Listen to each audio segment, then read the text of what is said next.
한국전쟁의 감추어진 역사를 파헤치는 데이비드 헬버스템의 콜디스트 윈터의 내용을 소개하고 있습니다. 우리가 꼭 알아야 하지만 잘 몰랐던 흥미로운 이야기들이 많이 나오고 있는데요.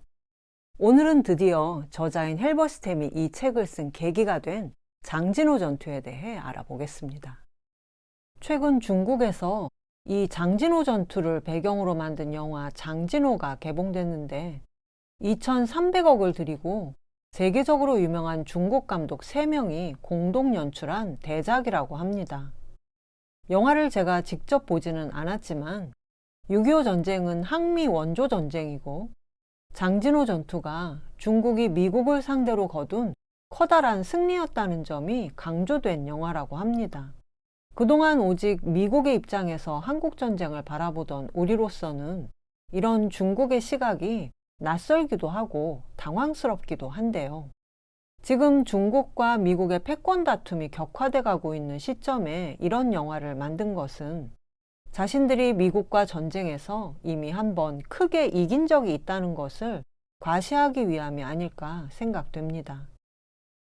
마침 우리가 콜디스트 윈터를 읽고 있기 때문에 우리 땅에서 벌어진 중국과 미국의 첫 전투인 장진호 전투에 대해 판단할 좋은 기회가 온 것 같습니다. 6.25 전쟁 초반에는 전쟁에 대한 대비가 전혀 돼 있지 않았던 남한군과 주한미군의 방어선이 낙동강 유역까지 밀려갔지만 인천 상륙작전의 성공은 전세를 완전히 뒤집는 계기가 됐습니다. 인천 상륙작전은 인천항이 조수간만의 차가 매우 커서 썰물이 되면 군함이 그 자리에 좌초되고 또 길게 드러난 갯벌을 통해 상륙하는 사이 북한군이 공격하면 큰 피해를 입을 수도 있는 매우 위험한 작전이었습니다. 성공 확률이 5,000분의 1밖에 안 된다는 우려가 있었지만 결국 성공함으로써 이 작전을 기획한 메가더는 군인으로서의 천재성을 인정받았고 이후 아무도 메가더의 작전 명령에 반대 의사를 하지 못하게 됩니다. 보통 이런 작전은 철저하게 비밀리에 진행됐을 것 같은데 실상은 전혀 그렇지 않았다고 합니다. 인천 상륙작전은 누구나 아는 작전이어서 기습의 의미는 크지 않았다고 하는데요. 일본 항구에 대규모 미군 부대가 모여들어 공동 상륙작전을 연습했는데 당시 일본의 부두에서 일했던 자벽군들 상당수가 공산주의자여서 8월 초에는 마오쩌둥에게 한반도에서 곧 대규모 상륙작전이 있을 거라는 보고가 올라갔다고 합니다. 김일성이 비록 마오쩌둥을 대놓고 무시했지만 마오쩌둥은 그래도 이 사실을 김일성에게 알려주라고 지시했고 소련의 군사고문관 역시 김일성에게 같은 경고를 했지만 김일성은 고지 듣지 않았습니다. 저자는 이것을 전체주의 체제에서는 밑에서의 보고가 위로 올라가면서 지도자의 심기를 거스를 수 있는 나쁜 소식들이 살균돼 올라가기 때문이라고 봤는데 실제로 북한군이 아직 낙동강 전선에서 미군과 대치 중인 상황에서 조금만 더 밀어붙이면 부산을 손에 넣을 수 있다는 보고가 계속 올라오고 있었기 때문에 김일성은 부대의 역량을 나눠서 위험에 대비할 생각을 전혀 하지 않았던 겁니다. 그래서 저자는 인천 상륙작전의 성공이 첫째는 우선 연합군의 치밀한 계획이 먼저 있었지만 둘째는 전쟁의 신이 인민군에게 김일성이라는 부주의한 지휘관을 내려준 덕분이라고 썼습니다. 월미도와 인천항을 손에 넣은 유엔군은 곧바로 서울을 향해 진격해 갔습니다. 그런데 이 성공적인 인천 상륙작전에는 훗날 장진호의 비극이 들어 있었습니다. 메가더의 바로 옆에 앉아 상륙작전을 지휘한 작전지휘관 에드워드 알몬드는 공동 상륙작전에 참가해본 경험도 없는 메가더가 지휘관으로 꽂아넣은 인물이었는데 알몬드는 심지어 수륙 양용 전차인 LVT가 물에 뜨는지조차 모른 채 상륙작전을 지휘했다고 합니다. 인천에 상륙한 메가더는 주한미군의 지휘체계를 둘로 나눴는데 상륙작전을 통해 들어온 제10군단을 남한주둔 사령부인 제8군 휘하에 넣지 않고 메가더의 결정만을 맹신하는 알몬드를 10군단장에 임명함으로써 워싱턴 참모들의 영향력을 줄이려고 했습니다. 인천 상륙작전 성공 이후 미군이 38선을 넘어 북진할 것인가가 워싱턴의 화두가 됐는데, 밤마다 무릎 꿇고 중국이 대만을 공격하길 기도하며 전쟁의 확대를 고대해온 메가더는 미국 정부와 유엔이 마침내 북진을 승인하자 마치 꿈이 이루어진 것처럼 기뻐했다고 합니다. 그러나 저자인 헬버스템은 메가더가 군대를 압록강까지 몰아붙인 것을 미군이 20세기에 범한 최대의 실수라고 단정했고, 무조건 북진을 고집한 메가더의 명령을 광기라고 표현했습니다. 왜냐하면 메가더가 중국과 싸우길 강력하게 열망했지만 정작 메가더는 중국에 대해 전혀 아는 게 없었습니다. 중국의 역사나 마오쩌둥에 대해서도 관심이 없었고, 심지어 전투가 시작된 지 한 달이 지나도록 중공군 총사령관이 누군지도 파악하지 못했습니다. 메가더는 농민으로 구성된 중공군이 대낮에 몰려다니며 미군을 공격하다 떼죽음을 당할 거라고만 막연하게 생각했는데, 그러나 중공군을 총지휘한 팽덕회, 펑더와이는 중일전쟁과 국공내전에서 활약한 가장 유능한 야전사령관으로 꼽히는 사람이었습니다. 중공군은 현대 전쟁 역사에서 가장 큰 규모의 매복작전을 꼼꼼하게 준비했고, 첫 기습 이후에도 모습을 드러내지 않고 담뱃불 하나 내비치지 않은 채 밤에는 수십 킬로를 이동했고 낮에는 참호를 팔 정도로 일사불란하고 용의주도했습니다. 그러나 전쟁 현장에 있었던 미군에게 가장 나빴던 것은 국경 부근의 상황을 도쿄 사령부가 전혀 알지 못했다는 점입니다. 아니, 알지 못한 게 아니라 압록강 북쪽에서 중공군이 대규모로 이동하고 있다는 보고를 받고도 도쿄 다이이치 건물에 자리 잡은 연합군 사령부의 메가더는 그냥 외교적 협박에 불과하다고 봤습니다. 뿐만 아니라 10월 25일 이후 중공군 포로를 통해 대규모의 중공군이 이미 압록강을 건너 북한 지역에 들어왔다는 정보를 알아냈지만, 메가더의 작전 참모 찰스 윌로비는 포로로 잡힌 중공군을 자발적으로 전쟁에 참여한 중국 거주 한국인이라고 정보를 조작해 가면서 중공군의 참전 가능성을 전면 부인했습니다.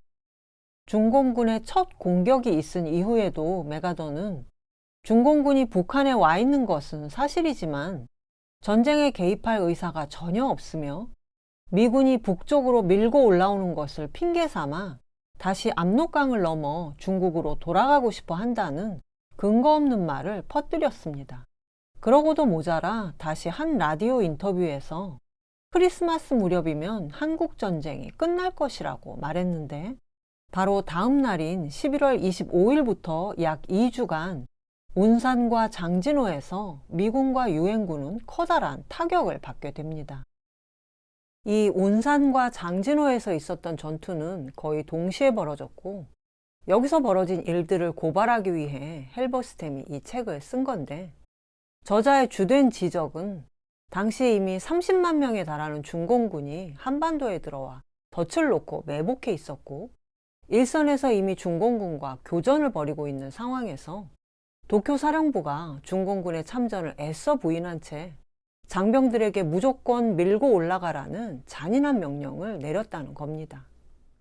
더구나 메가더는 미군을 8군과 10군단 둘로 나눈 상태에서 각각 북으로 진격하게 했는데, 특히 10군단장 알몬드는 메가더의 명령을 수행하기 위해 부대를 더 잘게 쪼개서 빠른 속도로 이동하라는 명령을 계속해서 내려보냈습니다. 메가더는 당시 부족했던 미군의 병력과 2000m가 넘는 한반도 북부의 험한 지형, 그리고 영하 20도를 밑도는 심한 추위를 고려하지 않고 그저 자신의 작전이 성공해 한국전에서 통쾌한 승리를 거둬서 일본에 이어 통일된 한국에서 역시 신과 같은 존재가 되기만을 꿈꿨던 것인데, 현장을 지휘한 사단의 장교들은 말도 안 되는 명령이라는 것을 알면서도 상부의 지휘를 따를 수밖에 없었다고 합니다. 제31 보병연대를 이끌었던 맥카프리는 당시 메가더의 작전 계획에 대해 이렇게 말했습니다.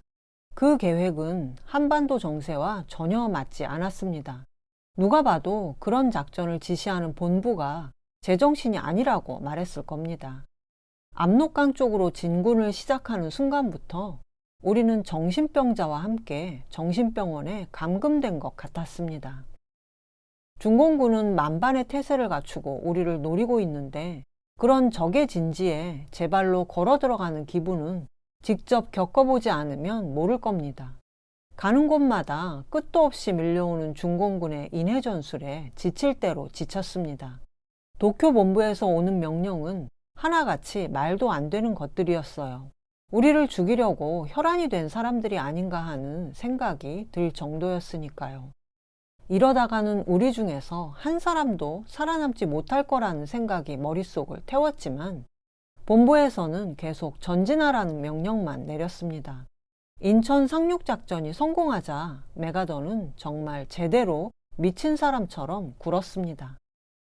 한마디로 말도 안 되는 상황이었죠. 생각하면 할수록 이건 정말 미친 짓이라는 생각이 들었습니다. 우리 부대가 그런 명령에 따라 움직였다고 생각하니 한숨만 나오네요. 언론인이자 전쟁사가인 클레이 블레어는 그 작전은 한국전쟁에서 가장 무모하고 어리석은 계획이었다고 평가했습니다. 결국 운산과 장진호에서 미국의 북진은 가로막힙니다. 특히 운산에서 미군은 후퇴길마저 중공군에게 장악당해 괴멸에 가까운 타격을 입었는데 트럭과 불도저 같은 큰 중장비는 물론 미군 부대의 깃발마저 불태운 것은 모든 희망을 포기하고 무조건 달아나야 하는 상황을 의미했습니다. 이미 남쪽 퇴각로는 미군의 시신과 부상자로 꽉 막힌 상태였지만 본부의 명령은 그나마 비어있는 서쪽으로의 이동을 허락하지 않고 무조건 계속해서 남쪽으로 퇴각하라는 명령만을 내렸는데 이것은 이미 군단 본부가 먼저 대피해버림으로써 안 그래도 원활하지 못했던 통신이 두절된 상태에서 현장 지휘관들이 무조건 상부의 지시만을 따르려고 했기 때문에 일어난 참사였습니다. 남쪽을 향하는 좁은 길목마다 중공군에 의한 대량 학살이 일어났고 그 어느 때보다 부대원들에게 지휘관이 필요했던 그 순간 지휘관들이 각자의 부대에서 빠져나와 자기들끼리 움직였다는 겁니다. 명령 체계가 완전히 무너진 상황에서 미군은 적에 맞서 총을 쏘는 장병이 거의 없을 정도로 전투 의지를 상실했고 동료의 시신을 짓밟고 구해달라고 손을 흔드는 부상자를 외면한 채 도망쳐야 했던 생존자들은 큰 충격을 받았다고 합니다. 운산 공격 이틀 후 시작된 장진호 전투에서도 비슷한 비극이 반복됐습니다.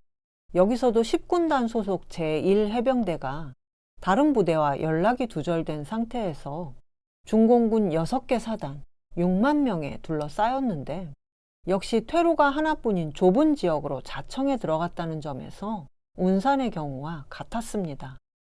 그러나 운산과 다른 점이 있다면 제1해병사단장 올리버 스미스가 북진을 재촉하는 알몬드의 불같은 명령에도 불구하고 가능한 한 천천히 이동하면서 부대를 쪼개지 않았기 때문에 중공군과 교전하면서 그나마 조직적인 후퇴다운 후퇴를 할 수 있었다는 점입니다. 스미스 사단장은 이동 중에 사상자 후송을 위한 활주로를 만드는가 하면 진군하는 길가 곳곳에 일부러 군수물자를 남겨둬서 후퇴하면서도 해병사단 전체를 살릴 수 있었는데 명령을 목숨처럼 여겨야 하는 군대에서 상부의 지시가 잘못됐을 때 현장 지휘관이 어떻게 대처해야 하는지에 대한 교훈을 여기서 얻을 수 있습니다. 미군은 압도적인 폭격으로 대규모 중공군을 뚫고 후퇴하는 데 성공했고 흥남에 모인 유엔군이 철수할 때 우리나라 피난민 10만 명이 함께 철수했기 때문에 장진호 전투가 우리나라에서는 잘 알려진 전투 중 하나입니다. 그러나 장진호 전투 역시 모든 장비와 물자를 포기한 무조건적인 후퇴였고 그나마 올리버 스미스 같이 도쿄 사령부의 명령을 전면으로 거스를 지휘관을 갖지 못했던 미 육군은 운산과 다를 바 없는 비극적인 피해를 입었습니다. 잘못된 명령으로 해병대를 죽음의 길로 몰아넣었던 알몬드는 흥남철수의 전공을 혼자 차지했고, 영웅적인 명령 불복종으로 해병대를 구한 스미스는 아무 상도 받지 못했습니다.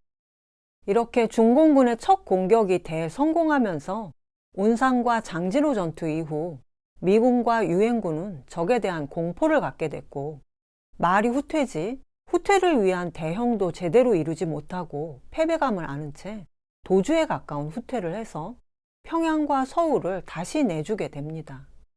사실 장진호 전투의 피해를 비교해보면 사상자 숫자가 18,000대 48,000으로 중공군 쪽 인명피해가 훨씬 컸기 때문에 미군의 승리라고 할 수도 있지만, 미군에게 공포심을 심어주고 전쟁의 방향을 완전히 돌려놨다는 점에서 보면 중국의 승리가 맞는 것 같습니다.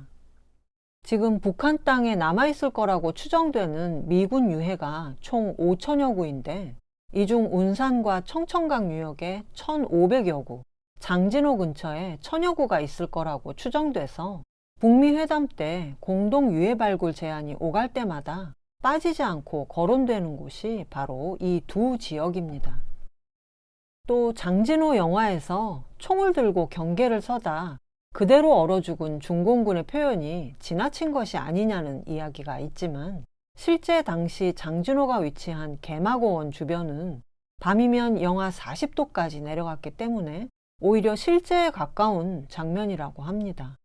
헬버스템의 책에도 구부린 자세 그대로 얼어 죽은 미군 시신을 수습하기가 어려웠다는 증언들이 실려 있고, 또 장진호 전투에서 발생한 양측 부상자의 대다수가 동상자였을 정도로 미군과 중공군이 상대해야 했던 가장 무서운 적은 바로 매서운 추위였습니다. 지휘관으로서 참패를 당한 메가더는 그러나 실패를 인정하고 지휘권을 내려놓을 생각은 꿈에도 없었습니다. 오히려 장진호 전투가 후퇴가 아닌 중공군 6개 사단이 운상 공격에 참가하지 못하도록 발을 묶은 작전이었다는 궤변을 서슴지 않았고, 자신의 명예를 회복하는 데 집착해 만주를 폭격해 중공군과 전면전을 벌이겠다고 선언하기까지 했는데요. 콜디스트 윈터 북리뷰 마지막 5부에서는 중공군에게 당한 미군의 충격적인 패배로 인해 핵무기 사용까지 거론되던 한국전쟁의 양상이 어떻게 극적으로 바뀌게 됐는지와 함께 한국전쟁을 둘러싼 미국과 소련, 중국의 입장을 다시 한번 총정리해 보겠습니다. 5부까지 꼭 봐주세요.